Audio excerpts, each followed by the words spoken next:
bien, que el Señor le continúe bendiciendo. Le damos gracias por esta nueva oportunidad que nos permite ministrar su palabra. Y venimos aquí en este día a dar un mensaje con respecto a cuando Dios derrama sus juicios. Vamos a leer en Isaías 26, 8 y 9. Dice la palabra del Señor así: también en el camino de tus juicios, oh Jehová, te hemos esperado. Tu nombre y tu memoria son el deseo de nuestra alma. Con mi alma te he deseado en la noche, y en tanto que dure el espíritu dentro de mí, madrugaré a buscarte. Porque luego que hay juicios tuyos en la tierra, los moradores del mundo aprenden justicia. Pues bien, vamos a orar. Padre, en el nombre de Jesús, Señor, te damos gracias por tu palabra. Señor, en el nombre de Jesús, te bendecimos por todo lo que nos permites en este día ministrar por medio de ella. Y en el nombre de Jesús, Señor, sabemos que ella no vuelve vacía, sino que hace el efecto sobre nosotros que tú quieres que ella haga.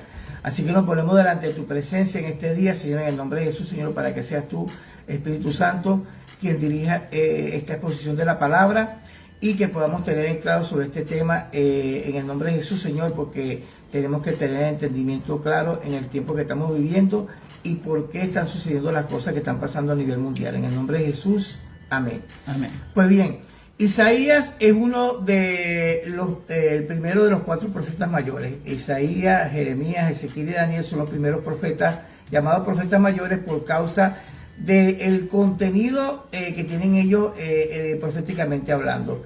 Y una de las cosas que se nos revela en Isaías es el Evangelio, y también la forma en la cual Dios trata con la humanidad de una manera profunda, de tal manera que cuando usted lee, por ejemplo, Isaías 53, se da cuenta de que ahí vemos cómo el Señor es mostrado, el Señor Jesucristo, como el Mesías.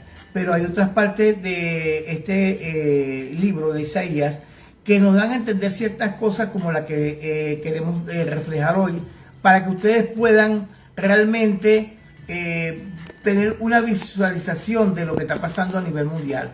Porque están pasando una cantidad de cosas en este año que realmente uno dice, bueno, pero yo sé que estamos viviendo en tiempos acelerados, pero realmente lo que está pasando actualmente, Dios está llamando la atención a la humanidad sobre algo.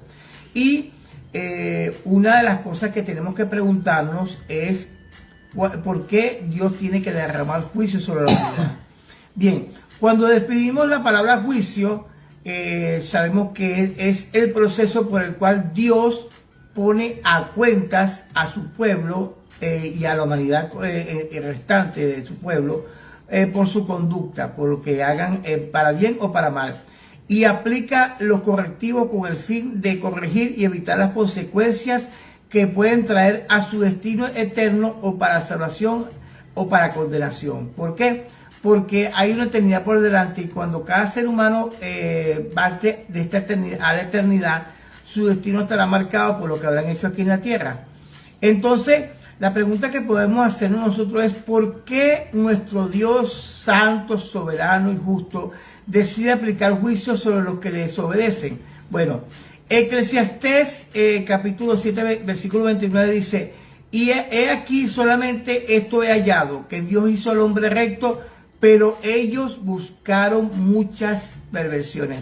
O sea, la respuesta entonces por qué Dios tiene que derramar su juicio es porque Dios está tratando con una humanidad que Él hizo recta, mas se desvían de tal manera que buscan lo que realmente lleva a condenación eterna, y no tienen en memoria todos los beneficios que Dios nos ha dado como Padre Celestial, como quien cuida por nosotros, como el que está cuidando cada día para que la humanidad pueda tener un ambiente favorable para su desarrollo y para un bienestar de vida. Bueno, cuando vemos esto de que realmente Dios tiene que derramar su juicio por causa de lo que está haciendo la humanidad, hay un claro ejemplo que lo hallamos en el libro de los jueces, del trato de Dios con el pueblo de Israel. Y es un ejemplo de lo que está pasando actualmente con el resto de la humanidad. Entonces, Dios había introducido al pueblo de Israel a una tierra prometida, a una tierra que le había prometido hace mucho tiempo, tenía todo para que ellos pudieran prosperar, para ser bendecidos, pero pasaba algo. Entonces, aquí se resume en el libro de los jueces lo que Dios realmente tuvo que tratar con el pueblo de Israel en aquel tiempo. En Jueces capítulo 2, versículos del 18 en adelante, dice: y cuando Jehová le levantaba jueces, Jehová estaba con el juez y los libraba de la mano de los enemigos todo el tiempo de aquel juez, porque Jehová era movido a misericordia por su gemido a causa de los que los oprimían y afligían. Mas acontecía que al morir el juez, ellos volvían atrás y se corrompían más que sus padres, siguiendo a dioses ajenos para servirle e inclinándose delante de ellos, y no se apartaban de sus obras ni de su obstinado camino. Recuerden que Dios le había dicho al pueblo de Israel que ellos tenían que repetir las palabras que habían sido dadas en la ley a sus hijos, para que ellos se percibieran y para que tuvieran el temor de Dios, para poder seguir a Dios.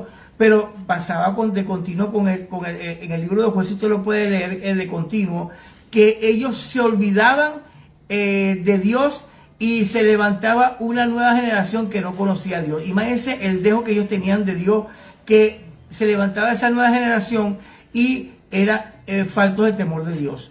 Y entonces resulta ser que retrocediendo hasta los versículos 13 al 15, dice que y dejaron a Jehová y adoraron a Baal y a Astarot, y se encendió contra Israel el furor de Jehová, el cual los entregó en manos de robadores que los despojaron, y los vendió en manos de sus enemigos de alrededor, y no pudieron ya hacer frente a sus enemigos. Por donde quiera que salía, la mano de Jehová estaba contra ellos para mal, como Jehová había dicho y como Jehová se lo había jurado, y tuvieron gran aflicción. En Deuteronomio 28 hay dos advertencias: si oyeres atentamente la voz de Jehová tu Dios.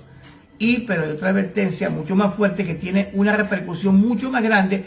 Cuando usted lee la serie de versículos que hablan a partir del versículo 14 y 15, se da cuenta de que es espeluznante todo lo que viene como consecuencia de abandonar a Dios y de no oír atentamente la voz de Dios. Entonces, vemos que parte del carácter de nuestro Padre Celestial es entregar a juicio a los que se debía de su voluntad. Pero mire, pasa lo siguiente: tenemos que comprender que Dios no es el que motiva los juicios, sino el ser humano con su conducta, y Dios tiene que corregir a la humanidad y hacerle ver cuál es su condición para que se vuelva a Él. ¿Por qué? Porque Él tiene que ver, como dije anteriormente, con nuestro destino eterno.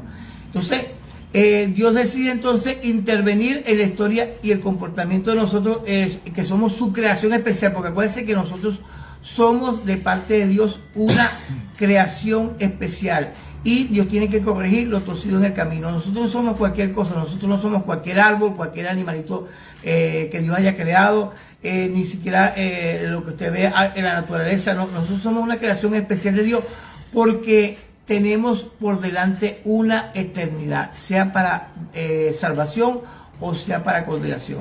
Entonces, nuestro destino eterno depende de lo que decidamos al aceptar o a rechazar el amor de nuestro Padre por Jesucristo, quien nos conoce desde la eternidad hasta la eternidad. O sea, ya Dios conoce todas estas cosas, pero Él tiene que seguir tratando con nosotros, porque nosotros somos finitos, y Dios, que es infinito, entonces Él decide que nosotros tengamos la forma de conocer su voluntad, y que Él tiene que tratar con nuestra naturaleza humana. Entonces, mire, lo que primero vemos es que el juicio de Dios se manifiesta, eso lo muestra la palabra, primeramente al rechazar a Jesucristo. Cuando a alguien le falta respeto a Dios o a Jesucristo o al Espíritu Santo, vienen consecuencias graves.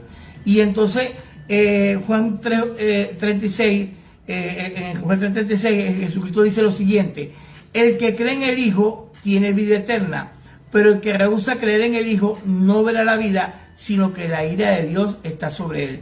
En el Salmo 2:12, fíjate que en el Antiguo Testamento está revelado esto, y dice el Salmo 2:12: honrad al Hijo para que no se enoje y perezcáis en el camino, pues se inflama de pronto su ira. O sea que la ira de Dios es contra lo que rechazan el amor del Padre y el amor de Jesucristo, porque el amor del Padre fue que dio a su Hijo, y el amor de Jesucristo fue que Él voluntariamente se entregó por nosotros. Primera de Pedro 1, 18 y 19 dice: pues ya sabéis que fuisteis rescatados de vuestra mala manera de vivir, la cual recibiste de vuestros padres, no con cosas corruptibles como oro o plata, sino con la sangre preciosa de Cristo, como de un cordero sin mancha y sin contaminación. Y primera de Corintios 6:20 dice: porque habéis sido comprados por precio. El precio que nosotros, que fue pagado por nosotros, fue un precio muy alto. Jesús tuvo que dar su propia vida, su propia sangre, para que nosotros pudiéramos ser salvos por Él. Entonces, el juicio es importante en la enseñanza de Jesús, quien lo describe basado en lo sucedido en el Antiguo Testamento. En los evangelios, usted se da cuenta de que Él habla sobre esos juicios y por qué son esos juicios. Dice Mateo 10, versículo 11 en adelante: mas en cualquier ciudad o aldea donde entréis, informaos quién en ella sea digno y posad allí hasta que salgáis. Y al entrar en la casa, saludarla, y si la casa fuere digna, vuestra paz vendrá sobre ella. Mas si no fuere digna, vuestra paz se volverá a vosotros. Y si alguno no recibiere ni oyeren vuestras palabras, salid de aquella casa o ciudad y sacudid el polvo de vuestros pies. De cierto digo que en el día del juicio será más tolerable el castigo para la tierra de Sodoma y de Gomorra que para aquella ciudad. Y otro ejemplo es el siguiente. Mateo 12, 41 en adelante dice: los hombres de Nínive se levantarán en el juicio con esta generación y la condenarán, porque ellos se arrepintieron a la predicación de Jonás, y aquí más que Jonás en este lugar.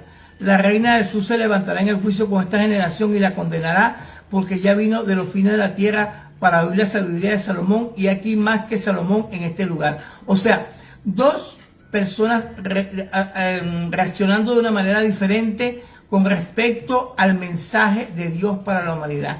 Uno inclinando su balanza hacia Dios y otro inclinando su balanza hacia su condenación.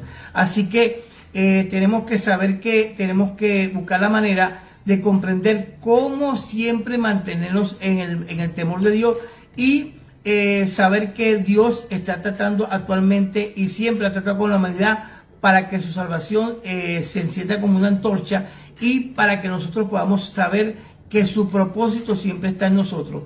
Lo que dice aquí Jesús es que en el juicio final se dará a demostrar que en circunstancias parecidas algunos aceptan el plan de Dios y otros lo rechazan, por lo cual se levantarán a los que hicieron lo recto, y ellos condenarán a los que obraron injustamente. Como en el caso de Noé, dice que Noé condenó a toda su generación porque él obedeció sin replicar ninguna forma. Nosotros hoy no oímos a Noé diciendo: el Señor, pero yo, ¿y cómo crees tú que yo lo voy a hacer? No, él sencillamente obedeció. Sencillamente obedeció y se dedicó con su familia a hacer esa arca. Bueno, seguimos aquí con la siguiente parte, ¿no? Resulta ser que a través de los periodos bíblicos, si usted repasa la historia de la humanidad, Dios siempre quiso tratar con la humanidad para que fuera salva y para que pudiera mantenerse en una relación con Él. Vemos primeramente que Dios había puesto al hombre en el huerto del Edén para que lo labrara, para que lo cuidara, para que tuviera allí en ese lugar de privilegio, un lugar que satisfacía los 5 sentidos. Y sin embargo, vemos cómo Dios tuvo que recibir una decepción, porque tanto Adán y Eva se aburrieron del amor de Dios.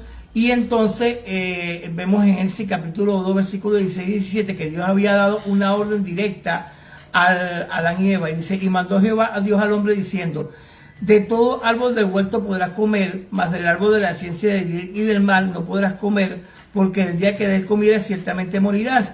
Algunos piensan: pero ya va, es injusto que una persona que estuvo allí en ese lugar tuviera que recibir un juicio tan severo que nos ha afectado a toda la humanidad, porque de ahí es donde viene el pecado original, y de ahí hay el problema de que somos pecamos porque somos pecadores, ¿verdad? Porque nuestra naturaleza humana es pecar, y entonces nosotros como personas tenemos que estar de continuo luchando contra esa naturaleza de pecado, más Dios nos ha dado en este tiempo, por supuesto, las herramientas para que nosotros lo hagamos. ¿Cómo? Por medio de su palabra, por medio de perseverar en la búsqueda hacia Él, y que nosotros podamos tener la oportunidad de tener en memoria todos sus beneficios que Dios nos ha dado. Pero mire lo que pasó. Como consecuencia de lo que hicieron Adán y Eva, dice Génesis 3:23 en adelante, dice: y lo sacó Jehová del huerto de Edén para que labrase la tierra de que fue tomado. Echó fue al hombre y lo puso al oriente del huerto del Edén, querubines y una espada encendida que se revolvía por todos lados para guardar el camino del árbol de la vida. ¿Por qué? Porque ellos, si tomaban del árbol de la vida, podían seguir viviendo. Y entonces ese árbol estaba reservado para el lugar donde Dios había puesto a Adán y Eva, que era el huerto del Edén, para que ellos vivieran por siempre. Pero lamentablemente la humanidad falló en aquel tiempo. En el periodo de la conciencia, o sea, desde la caída de Noé. ¿Desde la caída de Noé? Sí. Desde la caída de Adán. Perdón, desde la caída de Adán hasta Noé, perdón. Es que me faltó una parte aquí por eso. Ajá. Dice que resulta ser que Dios le dijo a Noé que hiciera un arca de madera y que en ella hiciera aposento y que la garafateara. Y después dice: y aquí yo traigo un diluvio de agua sobre la tierra para destruir toda carne en que haya espíritu de vida debajo del cielo. Todo lo que hay en la tierra morirá. Mas estableceré mi pacto contigo y entrarás en el arca tú, tus hijos y tu mujer, y tus mujeres y de tus hijos y contigo. Y sabemos la historia de que aquella generación que supuestamente tenía que ser correcta, recta, que eran los hijos de Dios, se corrompieron su familia, y Dios tuvo que destruirlos por causa de que se corrompieron, y la tierra estaba llena de violencia en aquel tiempo. Entonces vemos que los que motivaron el juicio fueron justamente los hijos de Dios a hacer lo incorrecto, porque Dios aspiraba que los hijos de Dios fueran a hacer la diferencia cuando Adán y Eva pecaron, ¿ve? Y entonces Dios se suscitó eso, de que hubo una diferencia entre los hijos de Dios y los hijos de los hombres con respecto a lo que tiene que ver con su relación con Dios. Resulta ser que después que sale Noé del arca, se levantó otra generación, ¿verdad? Que fue lo que se llama el gobierno humano, desde Noé hacia Abraham. Y se multiplicó la gente en la tierra, y Dios le había dado una orden en Génesis 1:28 a la humanidad, y le dijo: y lo bendigo Dios, y le dijo: fructificad y multiplicaos, llenad la tierra y sojuzgadla, y señoread en los peces del mar y en las aves de los cielos y todas las bestias que se muevan sobre la tierra. Pero resulta ser que esta generación que se levantó después de Noé, resulta ser que hicieron lo malo. Y aquí está reflejado en Génesis capítulo 11, versículo de 1 en adelante. Dice: tenía entonces toda la tierra una sola lengua. O sea, mire lo que pasó. Sale Noé del arca, había una sola lengua, era solo un pueblo, ¿verdad? Un solo pueblo. Y dice que tenían toda una tierra, una sola lengua y una misma palabra.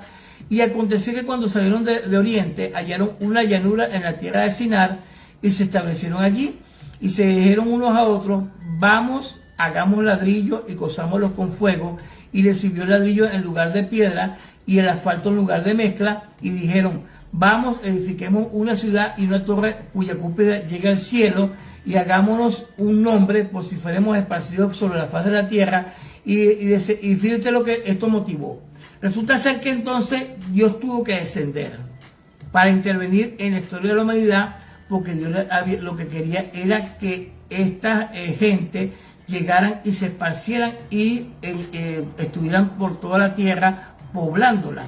Y entonces dice, versículo 5, y descendió Jehová para ver la ciudad y la torre que edificaron los hijos de los hombres, y dijo Jehová: he aquí el pueblo es uno, y todos tienen un solo lenguaje, y han comenzado la obra.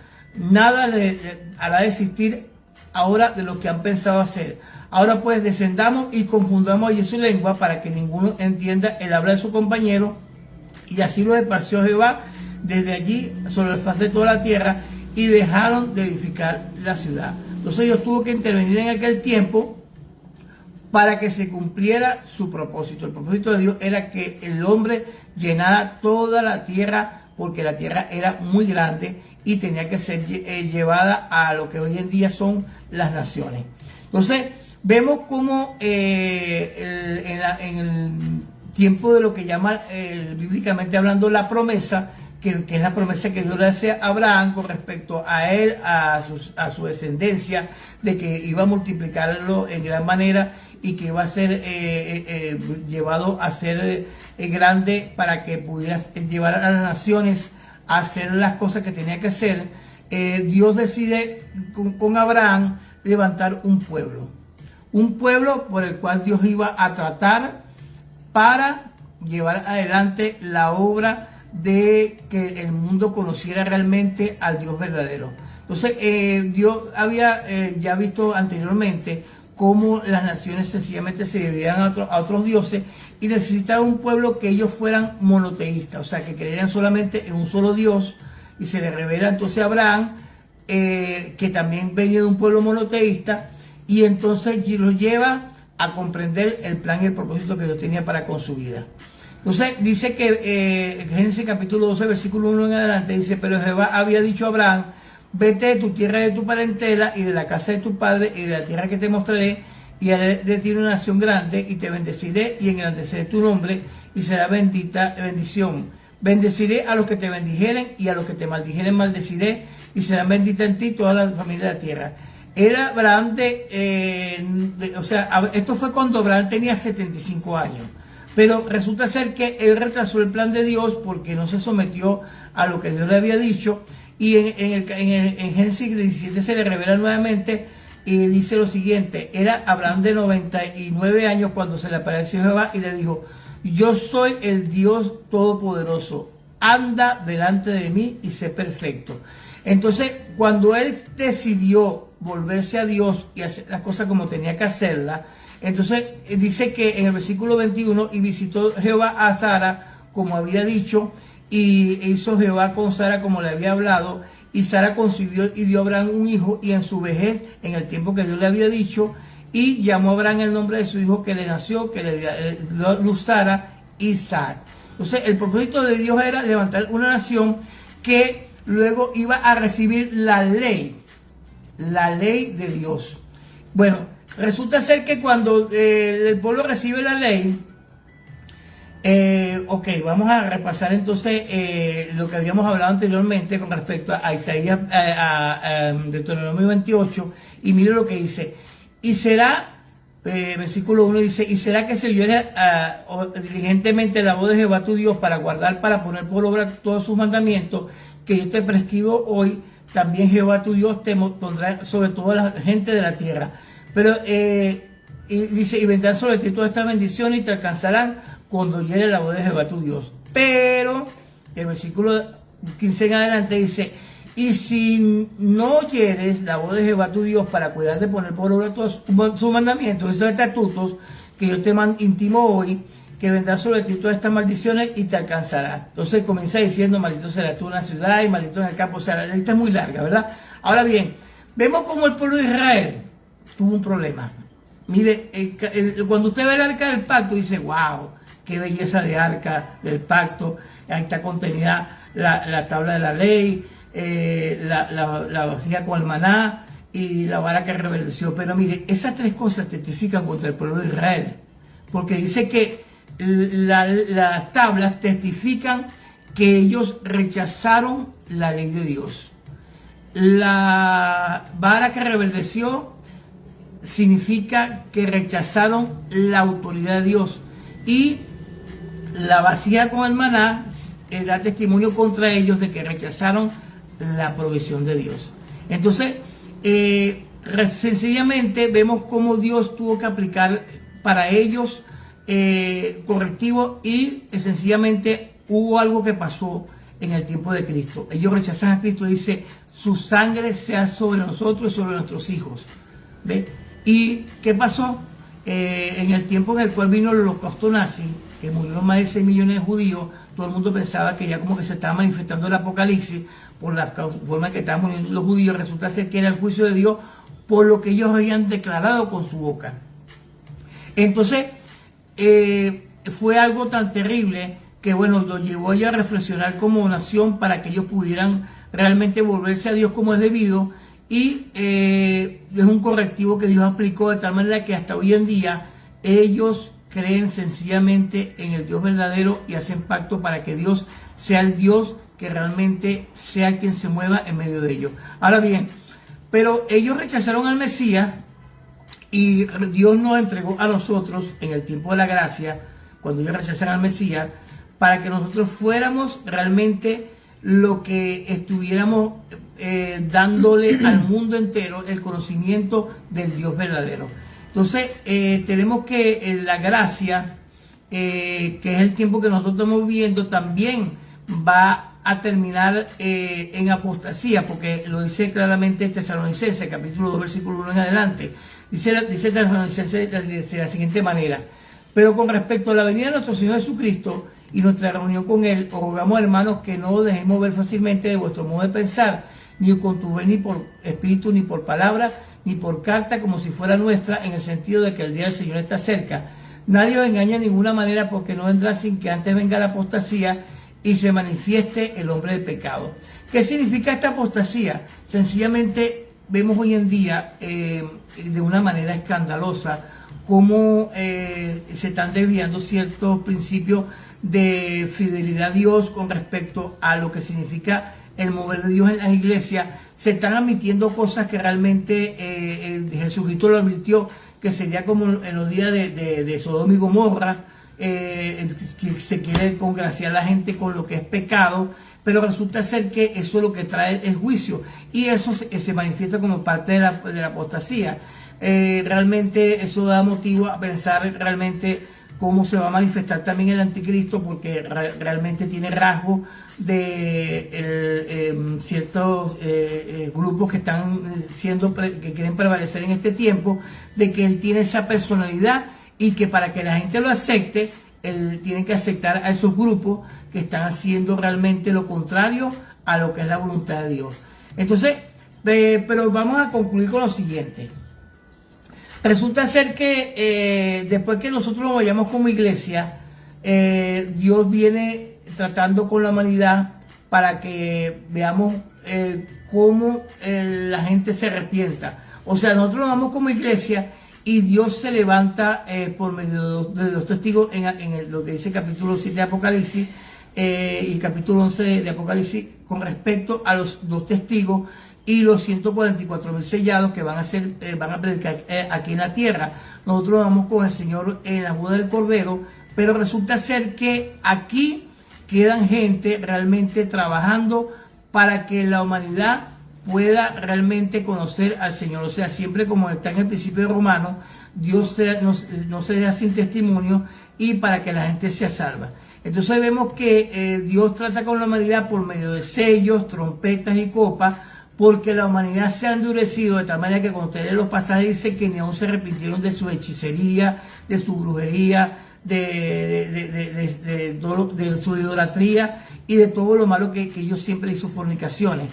Entonces, pero sin embargo va a haber gente que va a ser salva en aquel tiempo. ¿Ve? Eso lo testifica el mismo libro de Apocalipsis. Entonces vemos que Dios siempre está buscando la manera de tratar con nosotros como seres humanos para que seamos salvos.